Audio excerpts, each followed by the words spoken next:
पंढरपूरमध्ये दर्शन घेऊन एके ठिकाणी जेवण केलं आणि पुढे आम्ही गेलो सोनारीला काळभैरवनाथाच्या दर्शनासाठी, जे की आमचं कुलदैवत आहे। मला तर पहिल्यांदाच मंदिर एवढं रिकामं दिसलं, कारण नेहमी आम्ही रविवारी जातो आणि तेव्हा खूप गर्दी असते। त्यामुळेच काल आम्हाला अगदी जवळून देवाचं दर्शन मिळालं। देवाला नारळ फोडून बबडीला प्रसाद दिला। मम्मीच्या हातातील पिशवी बघून तर वानर पळतच तिच्या मागे गेले। इकडे भैया सगळ्यांना खाऊ देत होता। हे तर बघा, वानरीचं पिल्लू त्याच्या आईला किती घट्ट बिलगून बसलं होतं।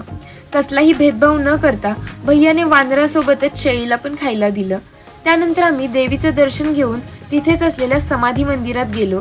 तिथल्या तळघरात जायला तर अगदी छोटीशी वाट आहे, जिथे एका वेळी एकच व्यक्ती जाऊ शकते आणि तेही खाली बसून। आणि मंदिरासमोरील पिंपळाच्या झाडामध्ये हनुमानाची एक मूर्ती देखील आहे। सगळं दर्शन घेऊन आम्ही जायला निघालो। जाता जाता बबडीसाठी डमरू आणि थोडासा प्रसाद घेतला व सोनारीचा निरोप घेतला। बबडी आता